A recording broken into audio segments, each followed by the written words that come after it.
Today's topic is based on the yogic management of the gastrointestinal disease. This is the GIT. So जब हम कभी गैस्ट्रोइंटेस्टाइन की बात करते हैं तो आपके ईसोफेगल रीजन से लेके आपके एनल रीजन तक की जो भी प्रॉब्लम है, जो भी बीमारियां हैं, वो इनके अंदर कंसीडर होता है. So we discuss regarding the gastrointestinal tract disorder. So basic gastrointestinal means that gastrointestinal is the part of complete digestive system. It's starting from the oral region to an ending phase of the your anal region. So all the process of in this phase and all the issues and all the challenges or the problem on this particular organ gets considered in gastrointestinal disorder. तो जो भी एक आपके mouth reason से लेके आपके anal reason तक के जो भी ऑर्गन हैं, उन organ associated organ also, this is also part of the GIT issues. So उनको हम इसमें कंसीडर करते हैं. सो पहली जो हम लोग प्रॉब्लम की बात करेंगे वो सबसे कॉमन, सबसे बर्निंग इश्यूज या यूं कहें तो लाइफ स्टाइल डिजीज के अंतर्गत आने वाला constipation. So this is the topic which I will be covered, but I will be covered also the basic concept of the hyperacidity also and the some concept of the colitis. And because in short time there are some difficulty to give justify to particular management of the age problem. So because the yoga for constipation only that type of topic कि आप उसको 1-1.5 घंटा इसी में कई बार जाता है, लेकिन हम लोग कोशिश करेंगे थॉरो अप पढ़ने का, ताकि हम हाइपर एसिडिटी, कॉन्स्टिपेशन और कोलाइटिस तीनों को थोड़ा उनके प्रॉब्लम को देख सकते हैं, रूट कॉज को देख सकते हैं, और उसके बाद हम उनके पैथोजेनेसिस, जिसको मैकेनिज्म ऑफ द इश्यूज कहते हैं, प्रॉब्लम कहते हैं, वो भी देखेंगे. लास्ट में हम उसकी मैनेजमेंट को देखने का ट्राई करेंगे. सो राइट नाउ हम क्या क्या पढ़ने जा रहे हैं. तो बीमारियां जब हम पढ़ेंगे तो बीमारियों के बारे में पढ़ेंगे, what is the disease, what is disorder, and then उसके बाद उसके परसिवरेंस को भी देखा जा सकता है कि उसकी एपिडेमियोलॉजी कितनी है, कितना फैला हुआ है वो हिंदुस्तान में, या उसकी व्यापकता कितनी है, ये भी देखेंगे. उसके कॉज, उसके सिम्टम भी देखेंगे. और जहां बात जब हम यौगिक मैनेजमेंट की करते हैं तो यौगिक कॉज भी देखने का ट्राई करते हैं, तब आप यौगिक मैनेजमेंट देते हैं ना. तो जब आप योग थेरेपी आपने पढ़ा होगा तो योग थेरेपी के अंतर्गत उसके प्रिंसिपल भी आपने समझे होंगे. तो वो प्रिंसिपल को भी हम ध्यान में रखते हुए अपनी बात को यहाँ पर रखने का प्रयास करेंगे. सो पहले देख लेते हैं. This is the complete structure of your gastrointestinal tract. This is the your gastric intestine region. So all is the completely digestive tract. और ये आप देखिए स्टार्टिंग जो आपका इसोफेगस के बाद फिर स्टमक के बाद फिर small, then large intestine, then this is the part of the rectum and this is the anus region. यहाँ पर भी कहीं भी कोई भी इश्यूज या इनकी प्रोसेस में, फंक्शन में कहीं भी गड़बड़ी आती है तो वो सारी बीमारियां जो हैं वो डाइजेस्टिव डिसऑर्डर की बीमारियां कहलाती हैं. सो मैं कह रहा था कि गैस्ट्रोइंटेस्टाइनल प्रॉब्लम क्या है. तो गैस्ट्रोइंटेस्टाइनल प्रॉब्लम जो है, जिसको डाइजेस्टिव प्रॉब्लम भी कहते हैं, जो आपके इसोफेगल रीजन से लेके आपके बड़ी आंत या यूं कहें तो आपके एनस तक की जो भी प्रॉब्लम है, जो भी बीमारियां इस रीजन में आती हैं, उन बीमारी को हम क्या कहते हैं, गैस्ट्रोइंटेस्टाइनल डिजीज कहते हैं. चाहे वो बीमारी कॉन्स्टिपेशन की हो, चाहे वो बीमारी कोलाइटिस की हो, चाहे वो इंडाइजेशन की हो, चाहे वो हाइपर एसिडिटी की हो या हाइपो एसिडिटी की हो, चाहे वो अल्सर की हो इन रीजन में, ठीक है ना, या हार्निया की हो, पर्टिकुलर दिस रीजन पे हार्निया इश्यूज होते हैं, है ना. इस रीजन पे भी कॉलन हार्निया भी देखने को मिलते हैं. तो ये जितनी भी बीमारियों के नाम मैं आपसे ले रहा हूँ वो सारे जो हैं वो गैस्ट्रिक डिसऑर्डर्स के अंतर्गत आते हैं. अब उसमें से जो एक मेन प्रॉब्लम है कॉन्स्टिपेशन का, तो कॉन्स्टिपेशन का जो इशू है वो किस तरीके की इशू है. तो constipation is the issues is related to completely of the large intestine region. ठीक है. So is the common problem and this is the not ignorable, है ना. This is the not a problem to able to ignorable. ये ignore करने लायक problem नहीं है, क्योंकि कॉन्स्टिपेशन एक ऐसा इशू है या एक ऐसा डिसऑर्डर है, स्टमक डिसऑर्डर है, जो पूरी तरीके से कहा जा सकता है कि आपके डाइजेस्टिव सिस्टम को इम्पैक्ट कर सकता है ना। तो this is the not a common issue, this is not a common problem, ठीक है। अब यहाँ पर देखने का प्रयास करें कि कॉन्स्टिपेशन जो है वो किस तरीके का इशू है। तो constipation is the condition in which you may have fewer than 3 bowel movement in a week.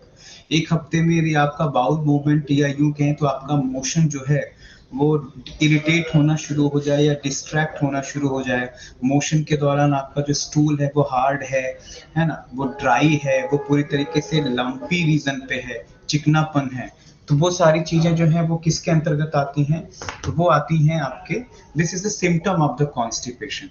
और क्या है इसके साथ, तो और है stools that are difficult painful to pass, है ना। कई बार इस तरीके के स्टूल्स जब पास होते हैं तो उस दौरान आपको पेन भी फील होता है, बिकॉज देयर हार्डनेस और ड्राई स्टूल की वजह से, लेक ऑफ मॉइस्चरनेस, नमनेस की वजह से, हमारे जो एनल रीजन का रीजन है ना, रेक्टम रीजन है, उस पैसेज पे आपको फ्रिक्शन की वजह से कई बार पेन फील होता है, ठीक है। तो जिसकी वजह से क्या होता है कि जो बाउल्स हैं, जो आपके जो इंटेस्टाइन हैं, वो क्या होने लगती हैं, इरिटेट होना शुरू हो जाती हैं। So this is the also symptom consider in the constipation. और क्या होने लगता है, feeling that not all stool has passed. कई बार ऐसा होता है कि एक बार मोशन क्लियर करने के बाद आप फिर से, आपको बार बार जाने का मन कर रहा है कि अभी पेट में, या आपकी आंखें हैवी हैं, है ना, आंखों में हैवी रीजन, हैवीनेस फील हो रहा है, तो this is the all symptom of the constipation. So इनके इस तरीके के सिम्टम यदि आपको देखने को मिलते हैं तो हम इस सिम्टम को इग्नोर नहीं कर सकते, this is not able to ignorable. So this is the complete picture you can see there. This is the constipation, like that large intestine, this is the your large intestine. And if you have idea regarding the digestion of the proper food process digestion, so you know that this part of contain to fecal material, and this is the complete last end part of the digestive system. और ये क्या करता है, तो ये आपके stool में से जो भी वाटर कंटेंट है उनको अब्सॉर्ब करने का काम कर रहा है, ठीक है। So this is the completely एक तरीके का ऐसा रीजन है जहां केवल और केवल मल ही वहां पर बनते हैं, आपके फीकल मटेरियल ही बनते हैं। लेकिन कई बार बहुत सारे रीजन होते हैं जिसकी वजह से मल जो है वो बाहर नहीं निकल पाता है। वो रीजन क्या हो सकते हैं, तो वो रीजन जो है, या तो मल जो है पानी की कमी की वजह से किसी न किसी ट्रांसीडेंटल रीजन पे, सॉरी आपके डिसेंडिंग, असेंडिंग और ट्रांसवर्जन कॉलम रीजन पे जो है वो चिपक जाते हैं। कई बार आंतों का मूवमेंट नहीं होता है, उस वजह से भी मल जो है वो आगे नहीं बढ़ता है ना। कल कुछ भी ऐसे रीजन हो सकते हैं, या प्रॉपर खाना डाइजेस्ट नहीं हो रहा है तो मल जो है यहाँ पर, है ना, इनमें पानी की मात्रा कम है जिसकी वजह से वो यहाँ पर जमे हुए हैं। सो आप देख सकते हैं जो ब्लैकिश स्पॉट आप देख पा रहे हैं, दिस इज द ऑल है ना, this is the picture of the constipation. तो इस तरीके से हमारी आंतों में ये कॉन्स्टिपेशन जो है बराबर बना रहता है।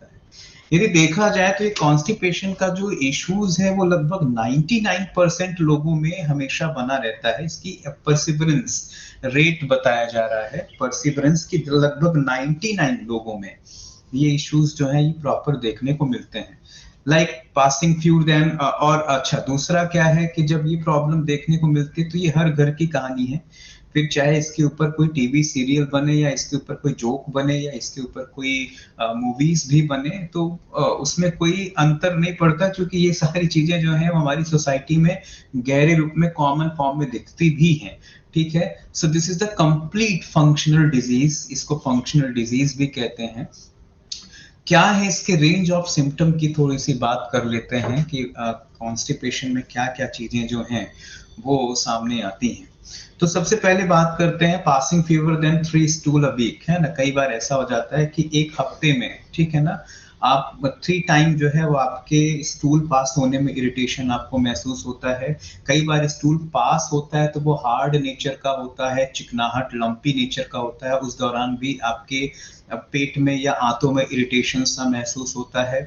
क्रेविंग, कई बार straining to have a bowel movement, है ना, आपके पेट में कई बार मरोड़ सी भी आती है, feeling as through there blockage in your rectum that preventive bowel syndrome, है ना, कई बार आपके रेक्टम रीजन में जो है वो एक ब्लॉकेज में फील होते हैं, feeling as the you can't completely put the stool from the your rectum, कई बार ऐसा लगता है कि आपने मोशन किया है, मोशन पास हुआ है, लेकिन वो पूरी तरीके से पास नहीं हुआ है।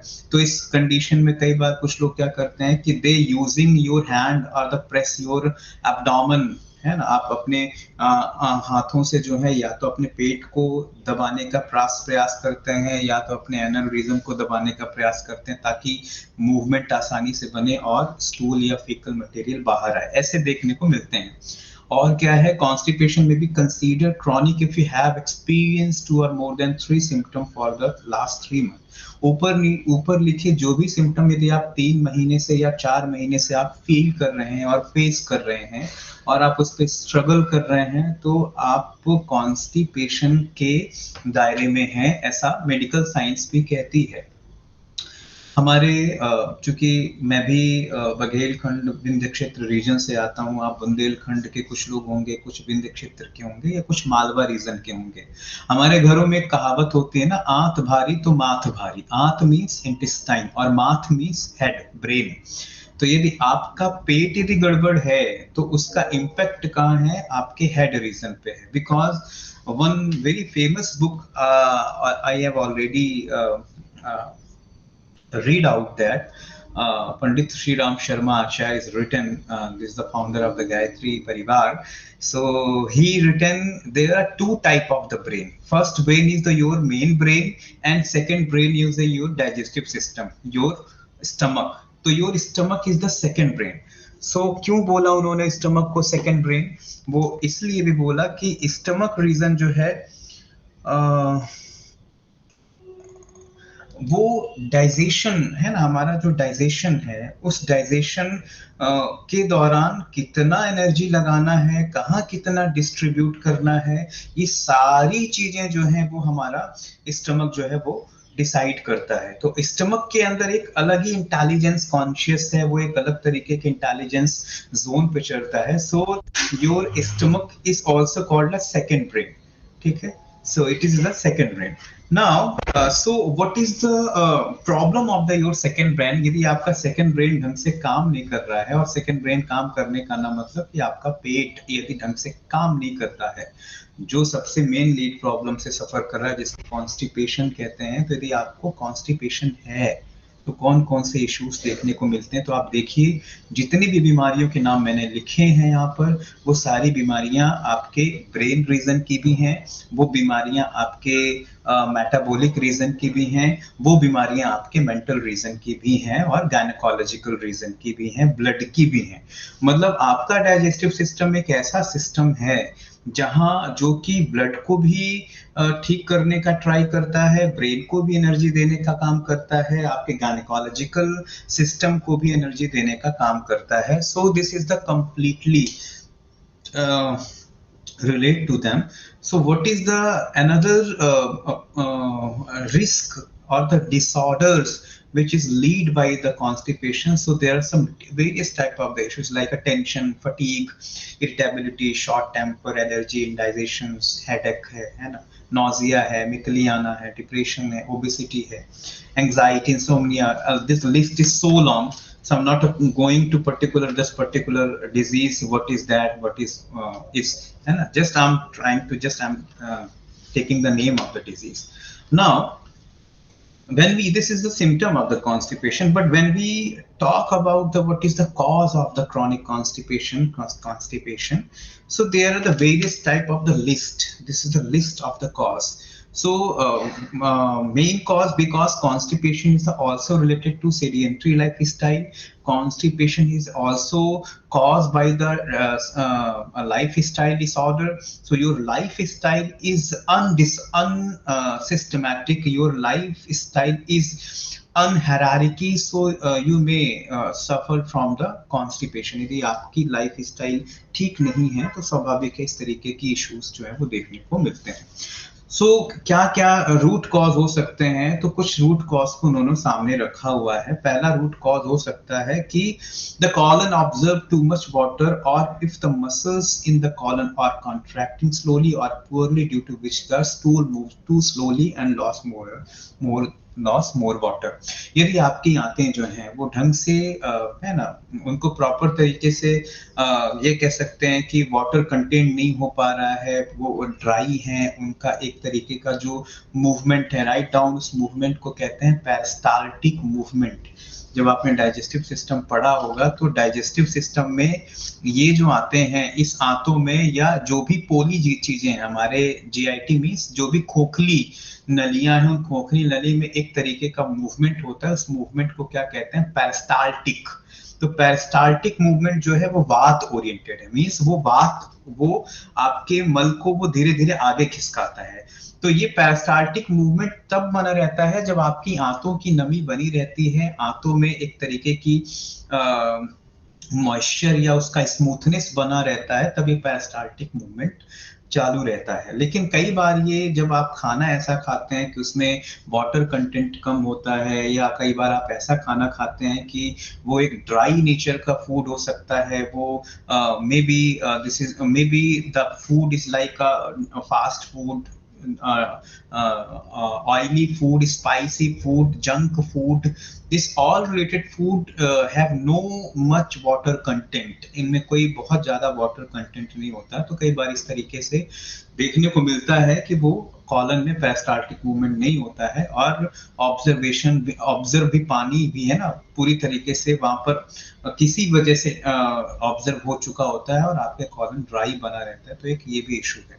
दूसरा क्या है, दूसरा रीजन बताते हैं कि most case of the constipation are not caused by the specific condition. It may be difficult to identify the exact cause. However, the following factor increase the chances of the constipations.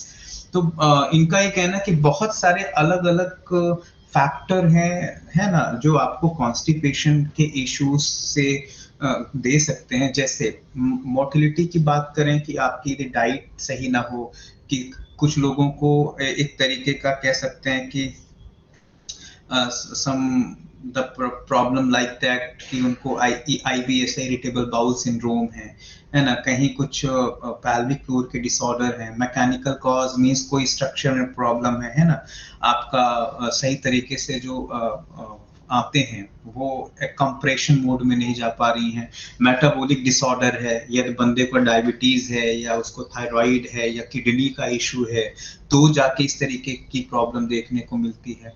किसी भी व्यक्ति को stroke है, किसी भी व्यक्ति को brain का इशू है, स्पाइनल इंजरी है ना, कोई न्यूरोपैथी है, पार्किंसन डिजीज है, तो जाके आपका आंतें जो है वो काम नहीं करती या कॉन्स्टिपेशन बनता है। कई बार कुछ लोग ओवर ड्रग एडिक्टेड होते हैं, है ना, तो जो लोग जो पर्टिकुलर सप्लीमेंट्स में जीते हैं ऐसे लोगों को भी कॉन्स्टिपेशन जो है वो पूरी तरीके से होने की संभावना है। और अदर कॉजेस भी हैं, कोई साइकोलॉजिकल स्ट्रेस है, टेंशन है, डिप्रेशन है, एंजाइटी है, कोई आप लैक्सेटिव यूज कर रहे हैं, जैसे कि ज्यादातर लोगों का नेचर क्या होता है कि they are addicted regarding the person mind have a particular condition to particular things, कि जैसे कुछ लोग सिगरेट ना पिए तो उनका मोशन नहीं बनता, कुछ लोग चाय ना पिए तो उनको मोशन आता नहीं है ना, तो पर्टिकुलर लाइक का कुछ लोग ऐसे लैक्सेटिव भी यूज करते हैं, है ना, आपने देखा होगा कि जैसे लैक्सेटिव, काफी डॉक्टर्स जो है वो लैक्सेटिव ड्रग लिखते हैं और उसको लोग इनटेक करते हैं, तब जाके वो मोशन के लिए जाते हैं। कुछ सिरप आती हैं, लैक्सेटिव सिरप्स आती हैं, उन सिरप को लोग इनटेक करते हैं। So there are various type of the cause जो आपके कॉन्स्टिपेशन को आगे लेके चल रही है। So here is the completely explanation जो मैंने पिक्चर में दिखाया। अब थोड़ा सा बात करते हैं कॉन्स्टिपेशंस के कुछ टाइप के बारे में, कि कॉन्स्टिपेशन रियल में कितने टाइप के होते हैं और उनके कुछ और पैथोफिजियोलॉजी मींस उसका कुछ और कॉज देखने का प्रयास करते हैं।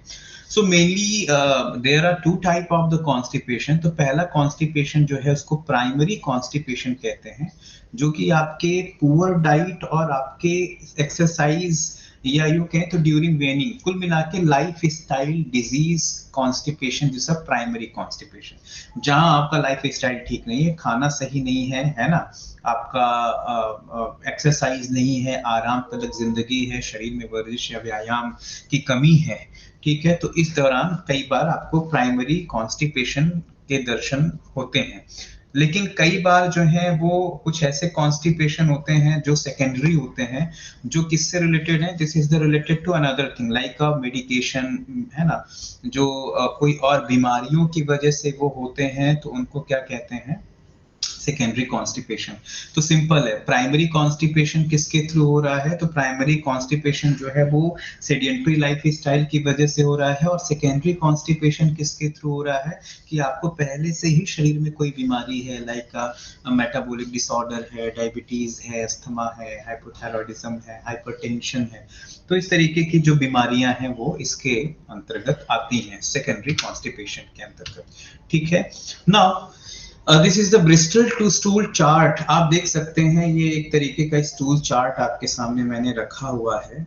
इस स्टूल चार्ट में क्या है, so there are some clinical diagnosis, this is the physical diagnosis of the stool, कि कोई भी स्टूल जो है उसका फिजिकल डायग्नोसिस किया गया है और उसको बताया गया है कि वो किस लेवल का है, कौन से जोन में वो आ सकता है। सो लाइक पहला जो आप देख सकते हैं, this is the separated hard lumps, ये जो आप स्टूल देख सकते हैं, this is the like separated, है ना, अलग अलग तरीके से हैं, this is the very constipated, यदि इस तरीके से मोशन हमारा पास होता है और वो बिल्कुल हार्ड फॉर्म में होता है, तो this is the very constipated. Second is the lumpy and the swag like, आप टाइप 2 देखिए जिसमें यहाँ पर भी सेपरेट ही है, लेकिन ये कैसे हैं, चिकने से हैं, ठीक है ना, तो this is the slightly constipated.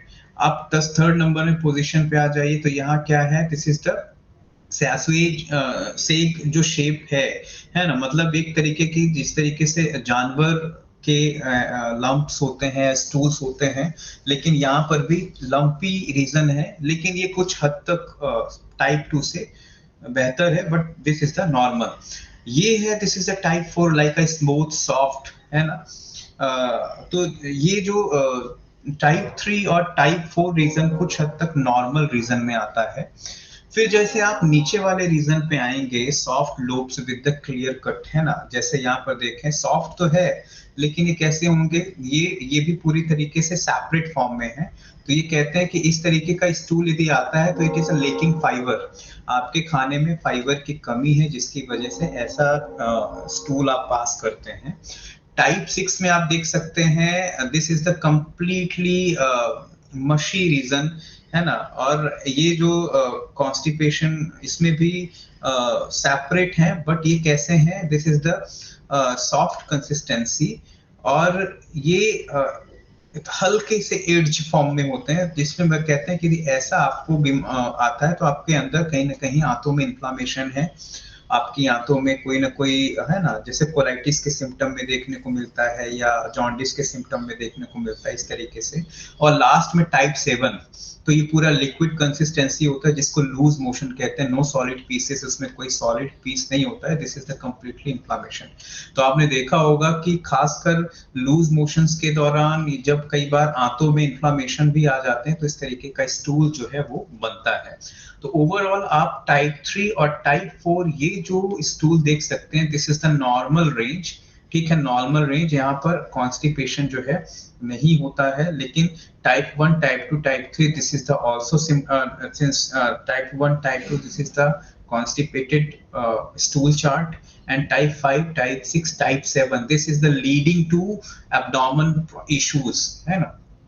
Now, अब रिस्क फैक्टर क्या क्या हो सकता है, कौन कौन से वो रिस्क फैक्टर हैं जो कॉन्स्टिपेशन के लिए कह सकते हैं कि उसको बढ़ा सकते हैं। तो सबसे पहला है बीइंग एन ओल्डर एडल्ट, कई बार आप बहुत वृद्ध होते हैं तो जाके आपकी आंतें प्रॉपर काम नहीं करती, क्योंकि जैसे जैसे शरीर जो है वो उसकी उम्र बढ़ती है, शरीर की दशा अवस्था बदलती है, तो शरीर में दोषों की प्रकृति जो है, खासकर आयुर्वेद के अनुसार शरीर में वात प्रकृति बिगड़ना शुरू हो जाती है। और कॉन्स्टिपेशन भी एक तरीके की वात प्रकृति, वात दोष है, वात दोष के की वजह से ये हो रहा है। तो ओल्डर एडल्ट है ना, एक उम्र के बाद, बीइंग अ वुमन, क्योंकि वुमन की एक तरीके की संरचना भी ऐसी होती है कि उनका पैल्विक रीजन बड़ा हैवी होता है। तो पैल्विक रीजन हैवी होने की वजह से भी कई बार ये इश्यूज ज्यादातर महिलाओं में देखने को बनती है। बीइंग डिहाइड्रेटेड, पानी की कमी हो जाए, आपके खाने में लो फाइबर हो जाए, कोई फिजिकल एक्टिविटी आप नहीं कर पा रहे हैं, कोई मेडिकेशन है ना, कोई सीडिएटिव ड्रग ले रहे हैं, पेन किलर ले रहे हैं, या एंटी डिप्रेसिव या कोई भी एंटी एंजाइटी ड्रग आप ले रहे हैं, वो भी आपके कॉन्स्टिपेशन को रिस्क दे सकता है। This is the picture of the all risk factor, ठीक है, यहाँ पर हमने मेंशन किया है।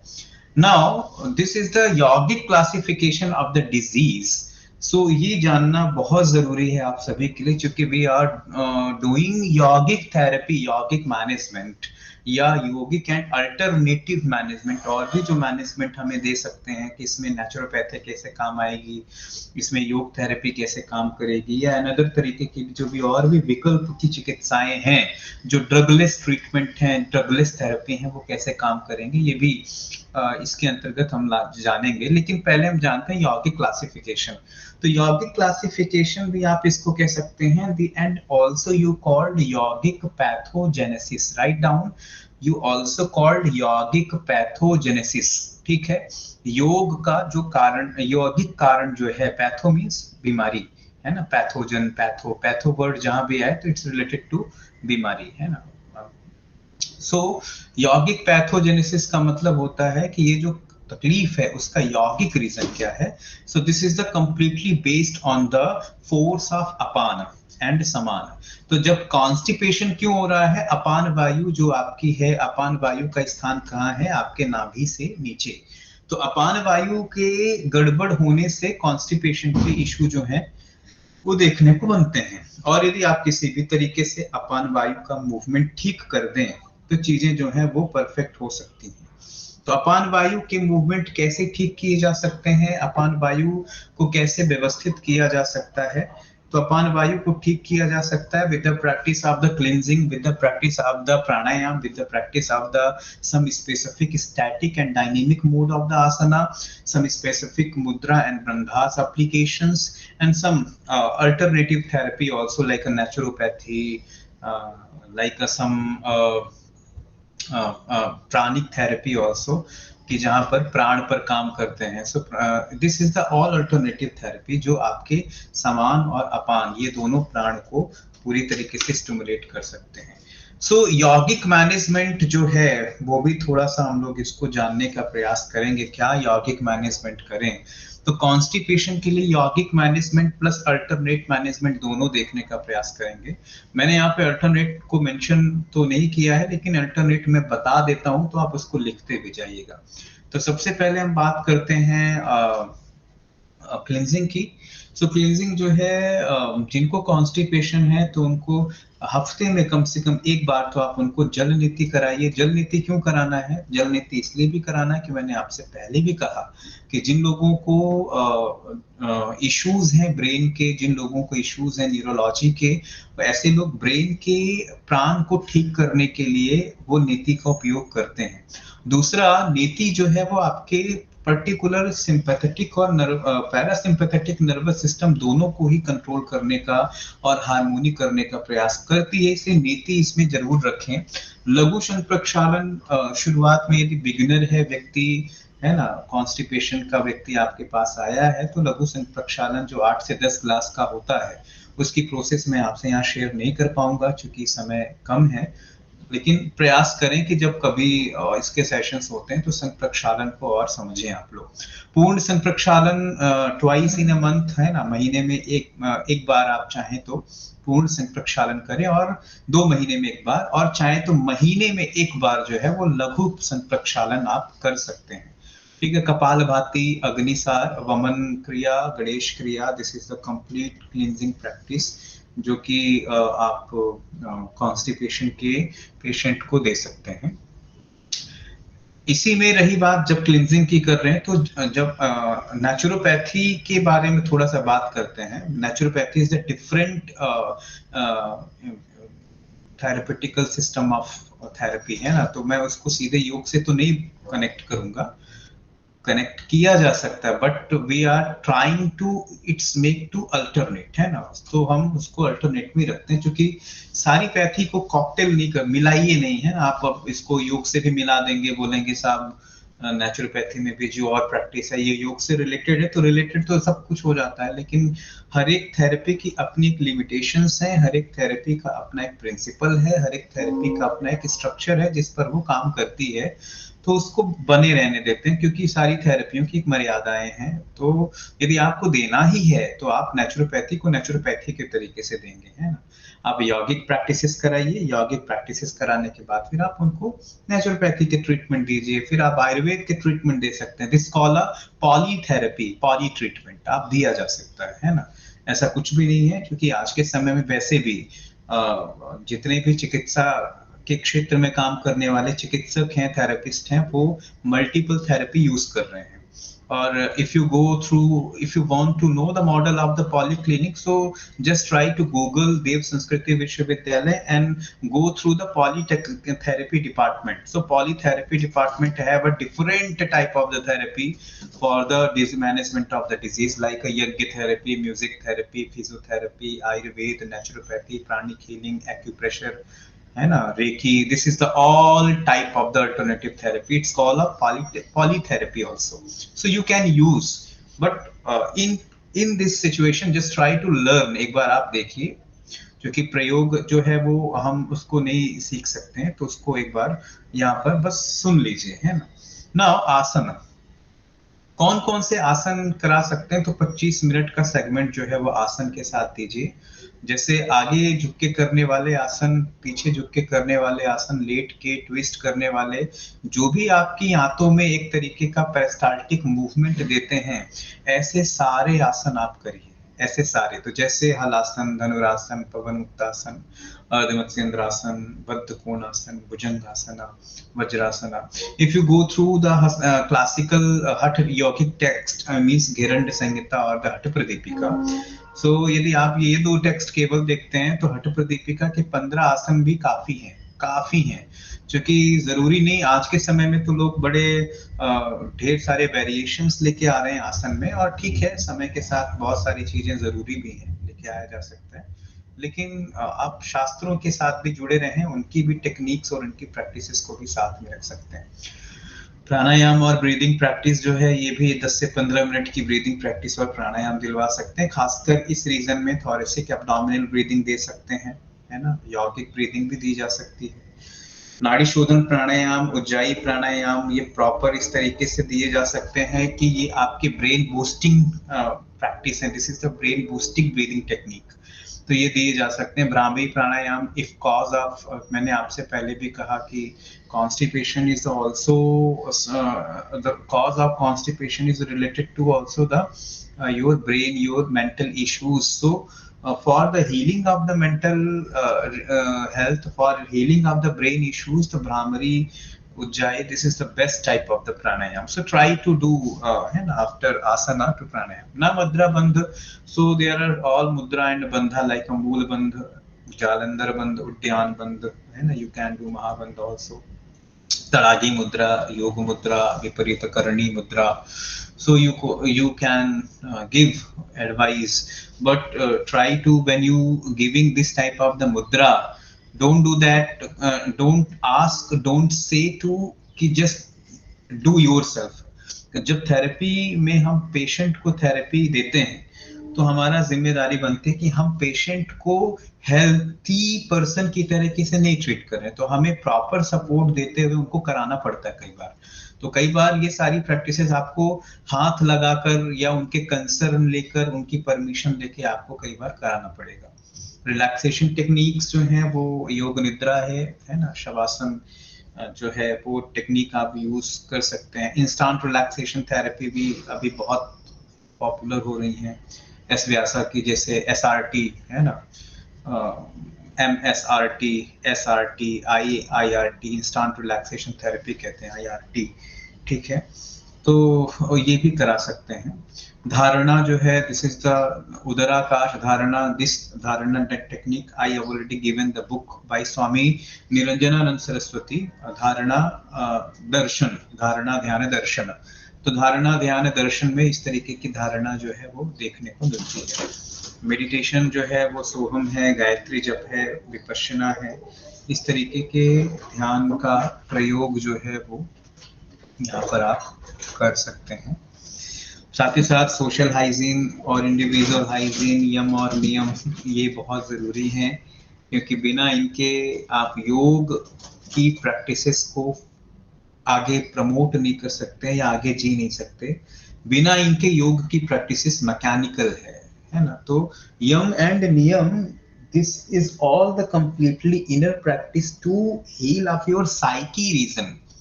तो साइकी रीजन को भी हील करना है तो ये प्रैक्टिसेस जो हैं वो चलते हैं। पथ्य क्या है, कौन सी चीजें जो हैं वो आपको धारण करनी है, क्या क्या आपको लेना है और क्या क्या नहीं लेना है, ये भी आप ध्यान रखिए। सो डाइटेटिक्स एंड न्यूट्रिशंस है ना, तो क्या क्या लेना है। So fibre, too much fibre try to take in your diet, और कोशिश करिए कि अपने जो खाने का जो आप तरीका है उस तरीके को थोड़ा सा बदलने का प्रयास करिए। यदि आपके खाने में बराबर तरीके के संतुलित आहार नहीं है, proper fat, proper lipid, proper protein, proper carbohydrate, ये एक बैलेंस डाइट नहीं है, तो आप अपनी डाइट को बैलेंस रीजन में भी लेके आइए, ठीक है। फिर और क्या किया जा सकता है, तो इसमें अपथ्य है, मैंने बताया कि जो अल्कोहल, स्मोकिंग है, टोबैको है, fast food, junk food, oily spicy food, ये हमें अवॉइड करना है। नेचुरोपैथिक ट्रीटमेंट में आप इसमें ज़्यादातर नॉर्मल जो हिप बात है ना, हाइड्रोथेरेपी की, वो ले सकते हैं आप। फ्रिक्शन हिप बात भी ले सकते हैं, ठीक है। आप मड पैक ले सकते हैं, तो abdominal mud pack, write down abdominal mud pack भी यूज किया जा सकता है फॉर द कॉन्स्टिपेशन। इसमें आप चाहें तो हॉट बैंडेज भी यूज कर सकते हैं। यदि पानी नहीं मिलता आपको, गर्म पानी या टब की व्यवस्था नहीं है, तो आप हॉट बैंडेज या कोल्ड बैंडेज का उपयोग कर सकते हैं। कोल्ड एब्डोमिनल बैंडेज, इसका भी यूज कर सकते हैं। प्राणिक हीलिंग की चीजें भी जो है यहाँ आसानी से आप उपयोग में ला सकते हैं। This is the all best food जो यहाँ पर मैंने रखे हुए हैं।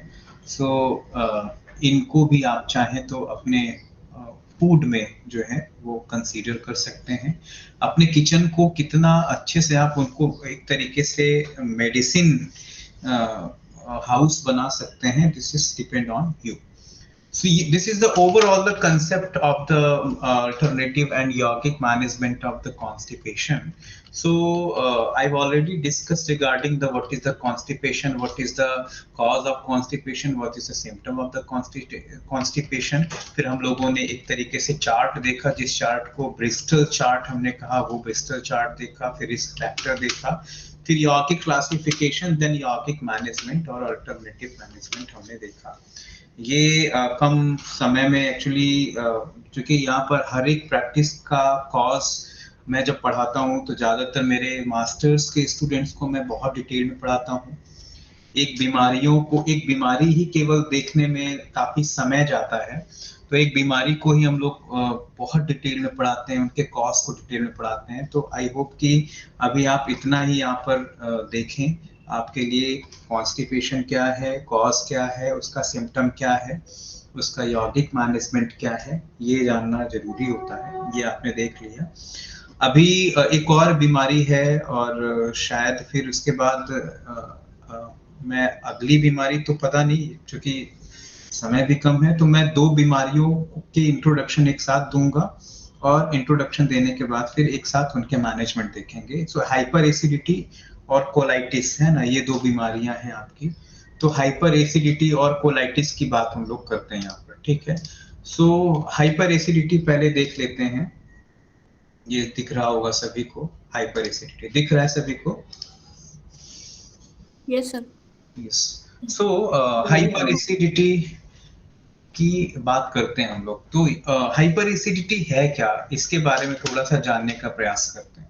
So hyperacidity is a completely problem of the stomach region, and this also called a acidic. This is called also hyperacid reflection. Acid कहाँ बनता है? तो एसिड आपके स्टमक में बनता है। क्यों बनता है? आपके फूड को प्रॉपर तरीके से डाइजेशन बनाने के लिए, काइम फॉर्म में लेके जाने के लिए, या उसको एक डाइजेस्टिव प्रोसेस से गुजारने के लिए, ये एक तरीके से कह सकते हैं कि यहाँ पर एसिड क्रिएट होता है या एसिड सिक्रीट होता है। अब कई बार ऐसा होता है कि जब ये एसिड की मात्रा ज्यादा सिक्रीट हो जाती है तो इशू हो जाता है। तो कई बार ये hyper, this is the called hyper acidity. तो एसिड फॉर्मेशन यदि बहुत ज्यादा होता है तो इसको कहते हैं हाइपर एसिडिटी। आयुर्वेद में इसको अम्ल पित्त भी कहा जाता है।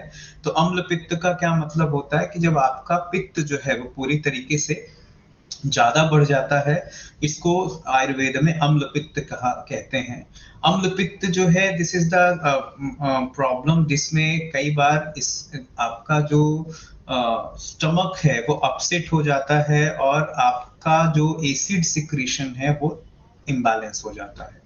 तो इम्बैलेंस हो जाता है और जिसकी वजह से कई बार आपको खट्टी डकारें आती हैं, सीने में जलन होता है, नॉर्मली आपका डाइजेशन प्रोसेस जो है वो डिस्टर्ब हो जाता है, कई बार मुंह से बदबू भी आना शुरू हो जाती है। So this is the excess production of the acid in the stomach.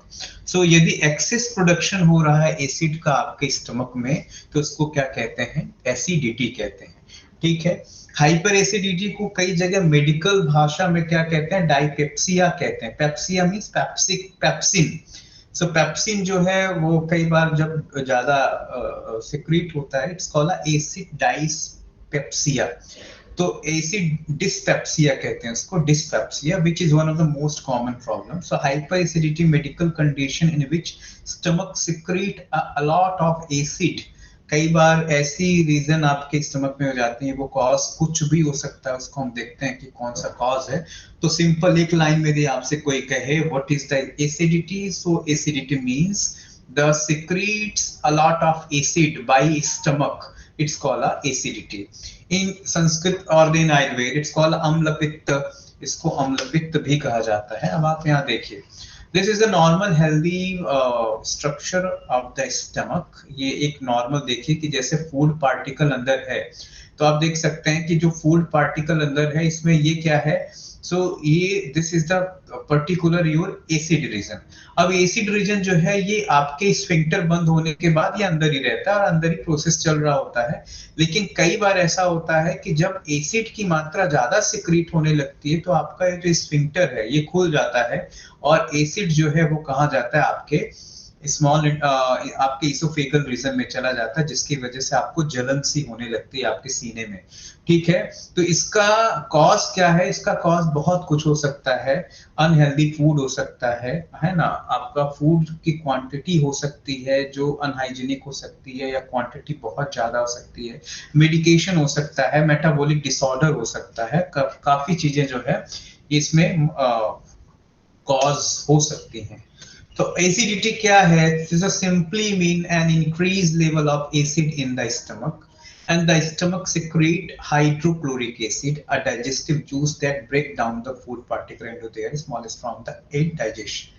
Now when there is an excessive amount of hydrochloric acid in the stomach, the condition is known as hyperacidity. तो जब आपके stomach में hyper acidity जो acid जो है, hydrochloric acid जो है वो मैक्सिमम अमाउंट में या ज्यादा अमाउंट में सिक्रीट होने लगता है तो उसको हाइपर एसिडिटी कहते हैं। यही हाइड्रोक्लोरिक एसिड जो है वो कम अमाउंट में सिक्रीट हो तो उसको क्या कहते हैं? उसको हाइपो एसिडिटी कहते हैं। ठीक है।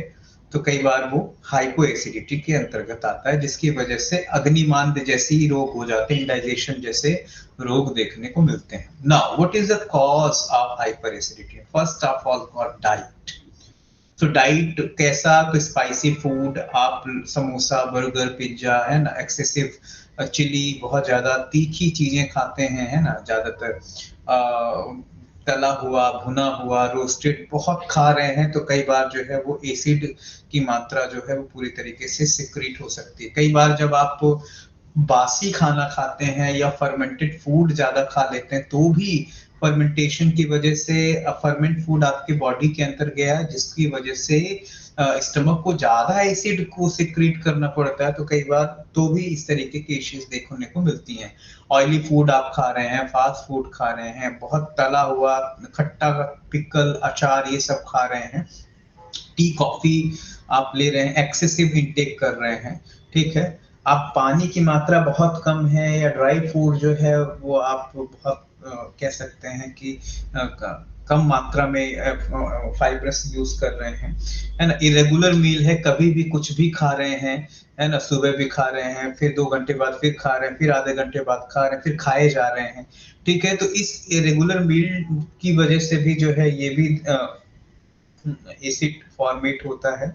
कई बार ईटिंग टू लेट, है ना, देर से खाने के दौरान, और स्किपिंग मील्स, कई बार आप अपने मील्स को भी स्किप करते हैं, तो इस दौरान आप अपने स्टमक को तो ट्रेन कर रखा है।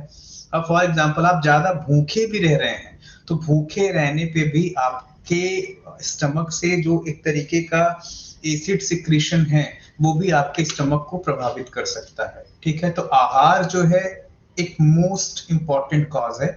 बिहार बिहार में lake of rest, fast moving life style है ना, आप प्रॉपर नींद नहीं हो पाती है, भाग दौड़ भरी जिंदगी है, ठीक है ना, तुरंत खाने हैं और तुरंत सो जाते हैं, उसमें खाने और सोने के बीच जो एक आइडियल गैप होना चाहिए वो आइडियल गैप ना होने की वजह से भी जो है इस तरीके के इश्यूज देखने को मिलते हैं, ठीक है ना। सप्रेशन ऑफ द नेचुरल अर्ज, कई बार जो आपके धारणीय वेग हैं, नेचुरल अधारणीय वेग हैं, वो अधारणीय वेग आप क्या करते हैं, सप्रेस करते हैं। फॉर एग्जांपल आपको मोशन आ रहा है तो आप रोक लेते हैं, आपको भूख लग रही है तो आप रोक लेते हैं, आपको नींद लग रही है तो आप रोक लेते हैं, आपको अपान वायु पास करनी होती है तो रोक लेते हैं। मींस जो भी अधारणीय वेग हैं यदि आप उनको सप्रेस करते हैं तो जाके इस तरीके के इश्यूज क्रिएट हो सकते हैं, ठीक है। और ज्यादा यदि आप गर्म में रहते हैं, अग्नि के ज्यादा नजदीक होते हैं, तो भी आपको हाइपर एसिडिटी जो है वो देखने को मिलता है।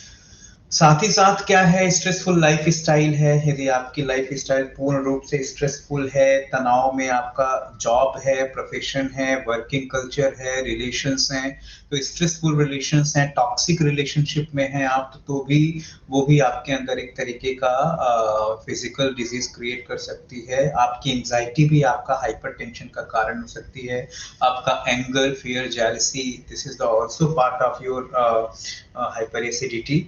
और आगे ये सारी चीजें जो हैं वो आपके पित्त दोष को पूरी तरीके से बढ़ा सकती हैं। So this is the all cause of the life style related acidity और हार्ट बर्न इश्यूज इसको कहते हैं। वो यहाँ पर मैंने पिछला देखा है, यहाँ पिक्चर फॉर्म में आप इसको समझिए। नाउ यदि किसी को हाइपर एसिडिटी की इश्यूज हैं तो उसको जनरली सिम्टम क्या दिखेंगे, साइन या सिम्टम जो है वो क्या देखने को मिलेंगे। So there are some specific sign and symptom. What sign symptom, there are chest burn है ना, कई बार हार्ट बर्निंग इश्यूज है ना, सीने में जलन होने लगती है, सोर ऑफ बिटर ब्लीचिंग्स है ना, कई बार खट्टा तीखा पित्त है ना, बिटर तरीके का जो खट्टी मीठी डकारें आने लगती हैं, तीखी डकारें आती हैं, वॉमिटिंग, थ्रोट बर्न, गले में जलन सी है, वॉमिट है, और भी थर्स्ट, प्यास, माउथ अल्सर, मुंह में छाले होने लगना, बैड ब्रेथ, श्वास में स्मेल आने लगना, है ना, chest pain, headache, pain of abdomen, बहुत सारे जो सिम्टम हैं यहाँ पर मैं सारों को तो एक्सप्लेन नहीं करूंगा, लेकिन आप यहाँ देख सकते हैं, आप पिक्चर फॉर्म में देख लीजिए, इस पिक्चर फॉर्म में समझ में आता है कि कौन कौन सी चीजें जो हैं, कौन कौन से इश्यूज इनको देखने को मिलते हैं। So overall, this is the symptom of the acid reflux or the amla pitt and or the heartburn disease or the acid reflection disease भी कहते हैं, है ना, gastroesophageal reflux disease भी कहते हैं इसको, GERD, GERD, है ना, तो इसको गैरिड भी कहते हैं, GERD, gastroesophageal reflection disease।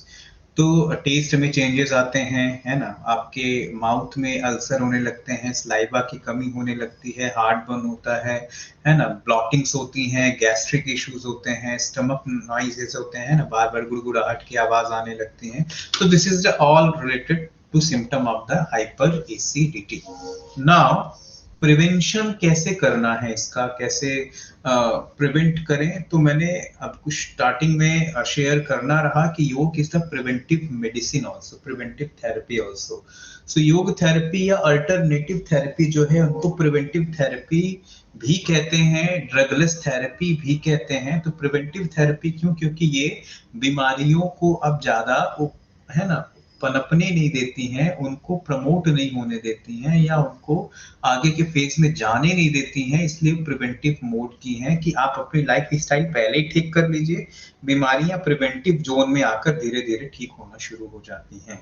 या वो बढ़ नहीं सकती तो कम से कम वो जहां है वहीं पर थम सकती हैं, रुक सकती हैं। This is the all prevention. So prevention में क्या क्या कर सकते हैं? सो अवॉइड एक्सेसिव साल्टी, ऑयली, सोर, स्पाइसी फूड, है ना, अनटाइमली फूड, हैवी मील्स से बचें। कोशिश करें कि जिनको भी हाइपर एसिडिटी के सिम्टम है उनको ये सब नहीं करना है। यदि वो इस अल्कोहल या स्मोक करते हैं या किसी भी तरीके का एडिक्शन है, डोंट डू दैट। फूड के कंसेप्ट में बहुत सही तरीके से जाने का प्रयास करें कि, है ना, कोशिश करें कि फूड जो है वो कैसा हो। तो जैसे ऐसे फूड को लेने का प्रयास करें जो पूरी तरीके से कफस, ठंडे प्रकृति का है ना। Include बैरली, wheat, old rice, green gram, है ना, ये सारी चीजें आप, हरा चना यूज करिए जो ठंडे प्रकृति के हैं। बहुत ज्यादा ओवर कुक्ड बासी खाना या कंटामिनेटेड फूड मत लीजिए, फर्मेंटेड फूड मत लीजिए, है ना। कोशिश करिए प्रॉपर जो बना हुआ फूड है आप उनको ही लेने का प्रयास करिए। नाउ यौगिक मैनेजमेंट की जब हम बात करते हैं, what is the yogic management of the hyper acidity. So क्या क्या यौगिक मैनेजमेंट हो सकता है? तो यौगिक मैनेजमेंट में दो चीजें ध्यान में रखना है। पहला तो कि उसका जो पित्त बहुत ज्यादा बन रहा है ना, बहुत ज्यादा एसिड सिक्रीट हो रहा है, तो कौन सी ऐसी प्रैक्टिस कराएं जो स्टमक में बने हुए पित्त को बाहर लेके जाए। तो सबसे पहले यहाँ पर नीति यहाँ पर भी करा सकते हैं, है ना, आप संप्रक्षालन, लघु और दीर्घजिया पूर्ण संप्रक्षालन जिसको कहते हैं, तो पूर्ण संप्रक्षालन और अर्ध संप्रक्षालन दोनों कराया जा सकता है। वमन की प्रैक्टिस बहुत अच्छी है। यदि कोई प्रैक्टिशनर को ये इश्यूज है, योग का प्रैक्टिशनर है, तो वो चाहे तो वो वस्त्र धोती की प्रैक्टिस भी कर सकता है ना, धोती भी किया जा सकता है।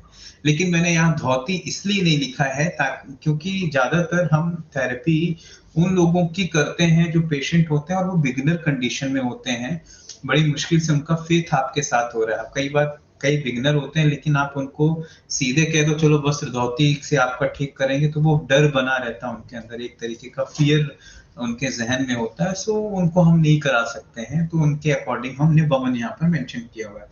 आसन में वो आसन आप जरूर कराइए जिसमें आपके रेस्पिरेटरी रीजन पे गहरा असर होता होगा, जैसे आप मार्जरी आसन है, गौमुख आसन है, हल आसन है, ठीक है, जो आपके स्टमक के जो स्फिंक्टर हैं उन स्फिंक्टर को स्टिमुलेट आसानी से कर सकते हैं, वो प्रैक्टिसेस आप कराइए। यहाँ पर ठंडी प्रकृति के प्राणायाम जरूर कराइए, शीतली, शीतकारी, है ना, ये प्राणायाम जो है आप दे सकते हैं इनको। Bhramari pranayama for the sympathetic practice. So sympathetic nervous system को कंट्रोल करने के लिए, पैरासिम्पैथेटिक को एक्टिवेट करने के लिए आप ब्राह्मरी प्राणायाम की प्रैक्टिसेस करा सकते हैं। आप बंधों का उपयोग कर सकते हैं।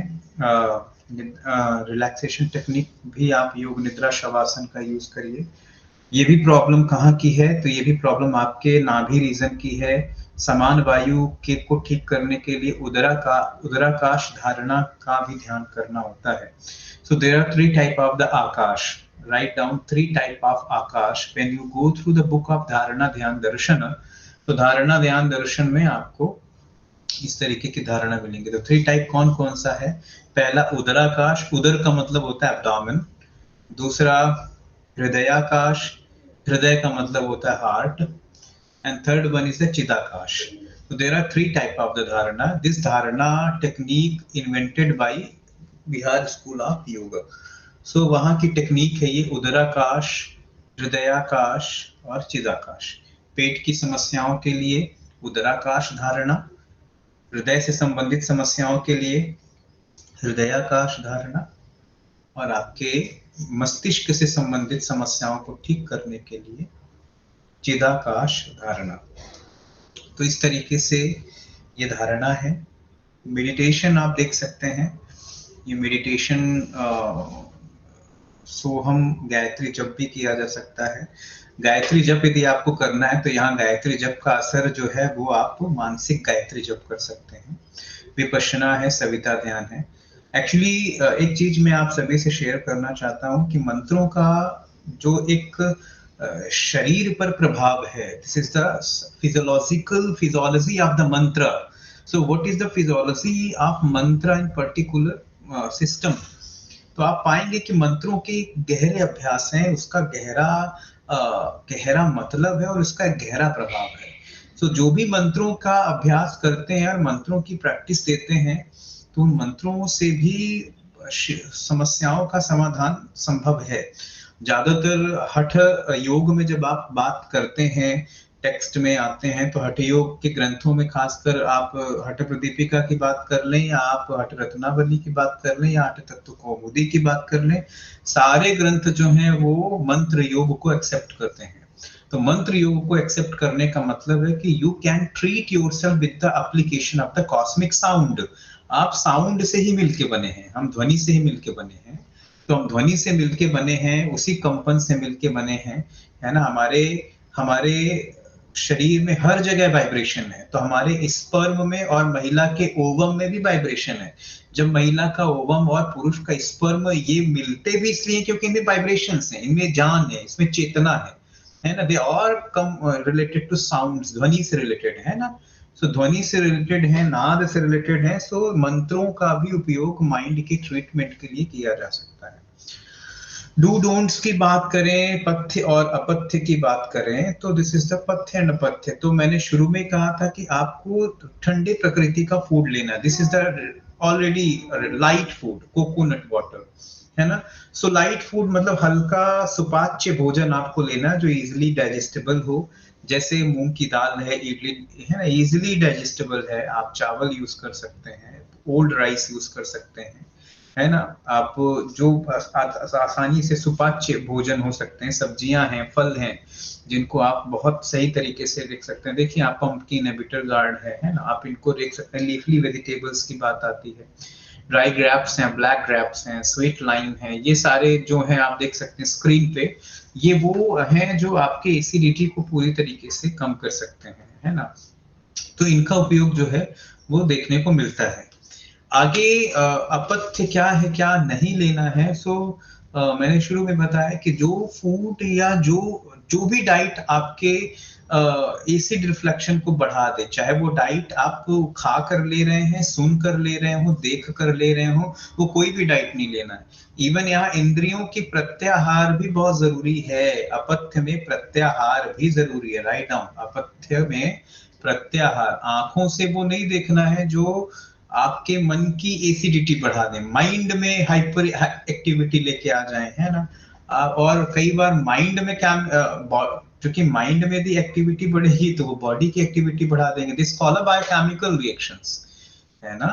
तो इन चीजों का भी हमें ध्यान रखना है। सो और क्या है, सो अवॉइड एक्सेसिव स्पाइसी, सोर, खट्टे पदार्थ, साल्टी सब्सटेंस। और क्या कर सकते हैं, जंक फूड, है ना। ज्यादा देर तक आप कोशिश करिए, भूखे मत रहिए। यदि वो फास्टिंग का पेशेंट है, मतलब हाइपर एसिडिटी का पेशेंट है, तो है ना, बीच बीच में उसके फास्टिंग का तरीका बदल दीजिए, उसको जूस की फास्टिंग कराइए, उसको, है ना, पर्टिकुलर दुग्धोपवास कराएं, है ना, तक्रोपवास कराएं, छाछ की भी फास्टिंग कराई जा सकती है। डिफरेंट तरीके की फास्टिंग जो है वो कराई जा सकती है। सो मतलब सीधे उसको भूखे आपको नहीं रखना है। फास्टिंग का मतलब भूखे रहना नहीं है।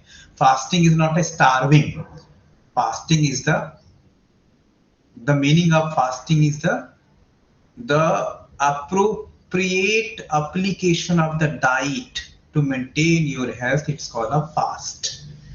Appropriate application of the diet. This may be quantitative, this may be qualitative. Yuktahar, like that. Avoid all stress, all smoking, alcohol, tea, coffee, aspirin type drug कोई भी है ये नहीं ले सकते हैं, ठीक है। और ये कुछ और भी प्रैक्टिस लिखा था, बट इस प्रैक्टिस को आप घर में आजमाएंगे नहीं। This is the under concern by the doctor, ये डॉक्टर ने प्रिस्क्राइब किया। और ज्यादातर जिन जिन पेशेंट से कई बार हम लोग मिलते रहे, तो उस दौरान भी कई बार डॉक्टर जो है वो हाइपर एसिडिटी के पेशेंट को इस तरीके की मेडिसिन देते हैं। So there are the various type of the useful drug for the amla pitta. So shatavari, यष्टि Madhu, amalaki, शुंठी, this is the related to how to prevent your and how to treat your the amla pitta. So if you anybody want to just applicate this type of the treatment, just first of all my suggestion, go first your doctor, Ayurveda doctor, and take concern to him, then apply this particular type of the drug. Now this is the completely concept of the hyperacidity. So this is the related to hyperacidity. For alternative management of the hyperacidity too, you can try here also hydrotherapy, hip bath, cold hip bath you can try. You can try a spinal bath, you can try friction spinal bath, so this is the related to that. So this is the complete yogic management of the hyperacidity. And last slide but not least, I would like to give you some management of the colitis. So here I'm going to short because colitis is the very clinical issues and clinical difficult topic, but I'm going to very simple way. I'm not going to what is the type of colitis. बस आप colitis एक बार जान लीजिए होता क्या है उसमें, क्योंकि टाइप्स में भी जब आएंगे तो टाइप्स काफी डिटेल फॉर्म में है और हमारे पास समय नहीं है। तो आप कोलाइटिस जानिए क्या होता है कोलाइटिस के बारे में, और उसका केवल और केवल साइन सिम्टम देखना है और यौगिक मैनेजमेंट हम लोग देखने का प्रयास करेंगे। सो कोलाइटिस के बारे में हम लोग अभी डिस्कस करते हैं, ठीक है। तो अभी आपके कोई क्वेश्चन है तो हम उस क्वेश्चंस को हम लास्ट में ले लेंगे, है ना, लास्ट में ये लिया जा सकता है। तो अभी हम लोग इसको कंप्लीट करते हैं colitis, okay. So colitis means what? So colitis means the inflammation of the colon. Only one statement. Inflammation of the colon. Colon means you see this is the structure of the colon and this is the large intestine. So this is the ascending, this is the transversion colon, this is the descending colon. So this is the all, यहाँ कहीं भी inflammation यदि हो जाए, इन आंतों में कहीं पर भी inflammation हो जाए, उस inflammation को क्या कहते हैं? Colitis. So tis word always used for inflammation. Tis. So write down colitis is made by two word, colon plus tis. So colon means your intestine, means large intestine, and tis means the inflammation in your colon region. So this is the complete meaning of the colitis. So the inflammation in your colon region. आप देख सकते हैं ये healthy colon है और ये unhealthy colon है। इसको थोड़ा सा जूम करके दिखाया गया, तो जूम में देखिए दिस इज द इन्फ्लामेशन, जहां पर रेडिश आप देख पा रहे हैं। कॉलन के जो सारे जो सेगमेंट्स हैं वो कैसे हैं, उनमें एक तरीके की लालिमा है और वो सूजे हुए हैं, इन्फ्लामेशन हुआ है। और नीचे आप देख सकते हैं this is the healthy colon. तो this is the healthy colon, इसमें कोई इन्फ्लामेशन नहीं, कोई रेडिशनेस नहीं है, कोई स्पास्म नहीं है, लेकिन ऊपर वाले में आप देख सकते हैं there are some inflammation in the colon region. अब ये इसमें है क्या कि कोलाइटिस के बारे में कुछ चीजें और भी समझने को चाहिए। कहते if you have a colitis you feel discomfort and pain in your abdomen. यदि आपको कोलाइटिस है तो कोलाइटिस के दौरान आपके आंतों में आपको पेन और डिस्कम्फर्टनेस महसूस होगा। तो आंतों में पेन और डिस्कम्फर्टनेस महसूस होने का मतलब है कि जहां आपको अनायास भी आपको डिस्कम्फर्टनेस हो सकता है, और जब आप मोशन के लिए जाते हैं या खाना आप खा के भी आपको इस तरीके के डिस्कम्फर्टनेस महसूस होते हैं। ठीक है, तो इस रीजन को ये लोग क्या कहते हैं, इस प्रॉब्लम को वो कोलाइटिस के सिम्टम के अंतर्गत रखते हैं। और ये कहते हैं कि जो आपकी बड़ी आंत है उनमें इन्फ्लामेशन जो है वो जब बनता है तो इन्फ्लामेशन जो है वो एक झटके में नहीं बनता, एक लंबे अरसे से वो सिम्टम के रूप में पहले दिखता है और उसके बाद में अचानक से वो आपके सामने कोलाइटिस फॉर्म में आ जाता है। अब आप यहाँ देखिए, this is the normal colon, यहाँ देखिए this is the normal colon, this is the small intestine. ठीक है, this is the all layers of colon, it's called lumen of the colon.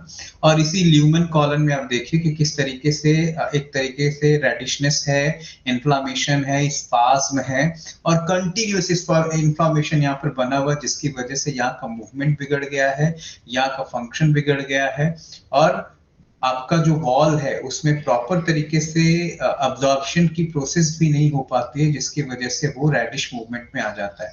So this is the normal colitis जो अभी देखने को मिलता है। It's called ulcerative colitis. Ulcer का मतलब यहाँ देखिए छाले पड़ गए हैं, अल्सर का मतलब छाला।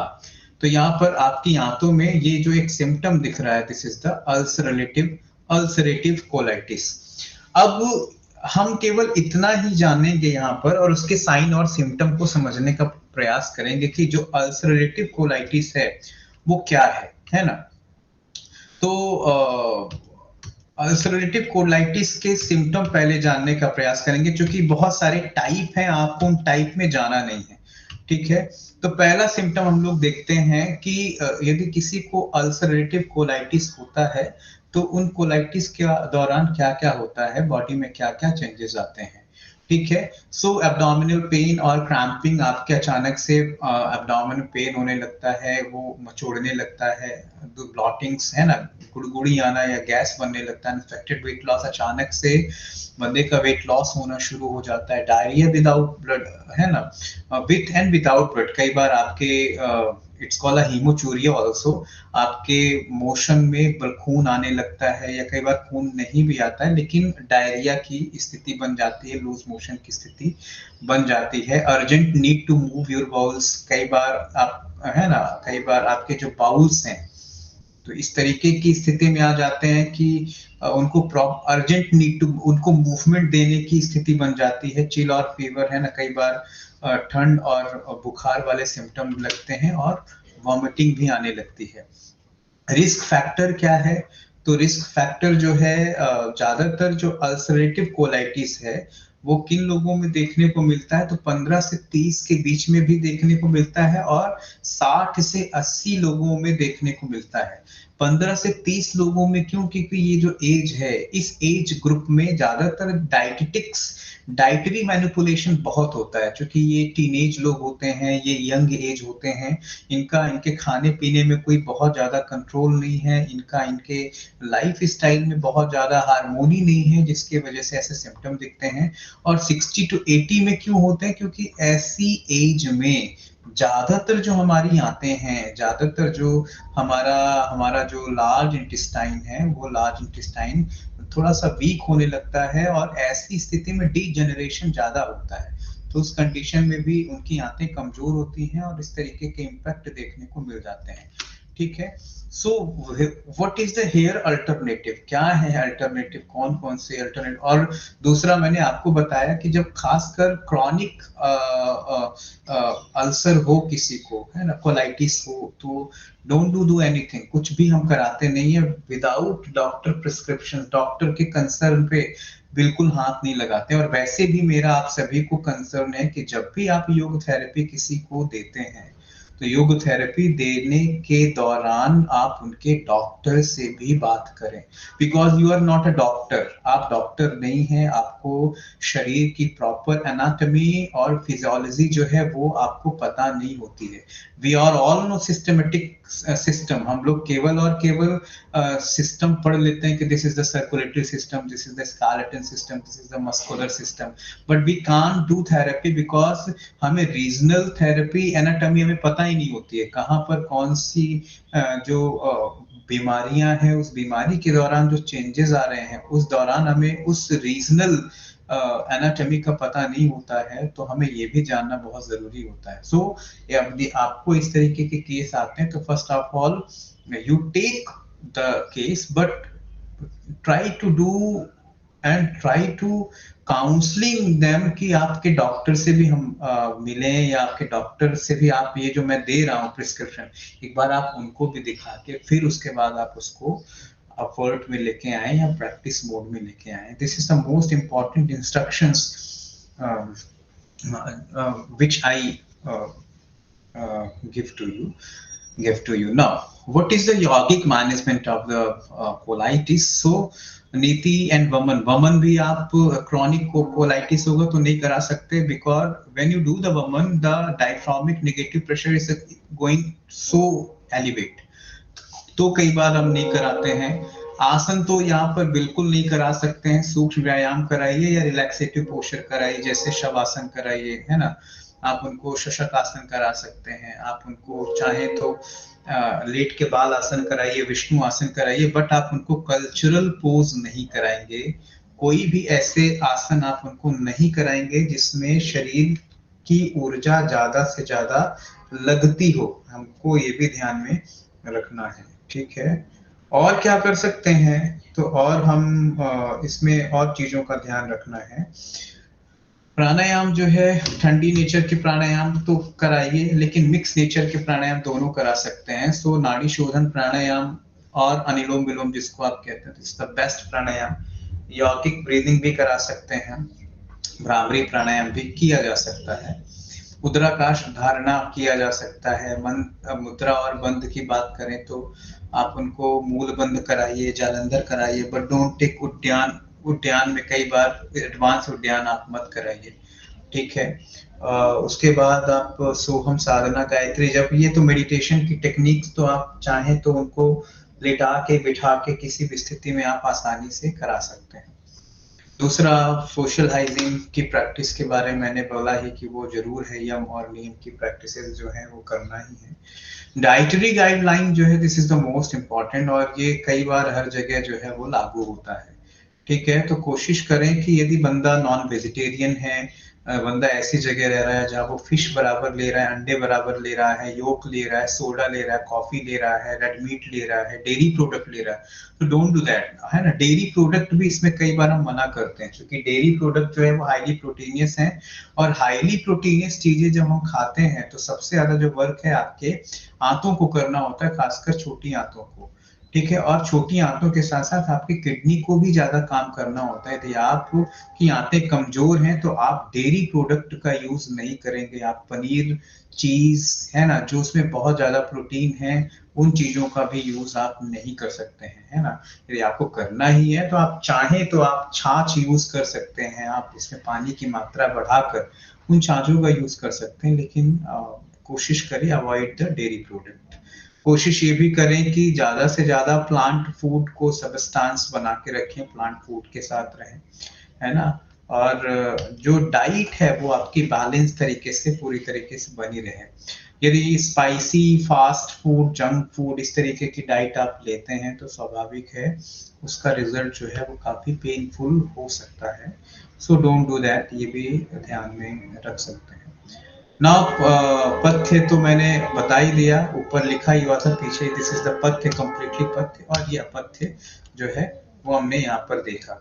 सो एक बार हम रिपीट कर लेते हैं कि कोलाइटिस जो है होता क्या है। हम उनके टाइप को मैंने नहीं देखा है, और I don't want to share with you all the type because type is so clinical.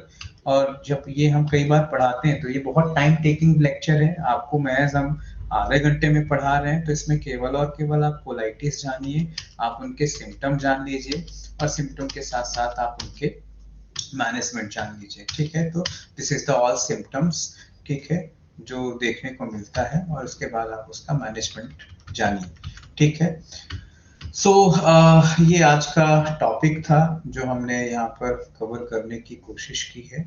ठीक है, तो आज की क्लास हम यहीं पर विश्राम देते हैं।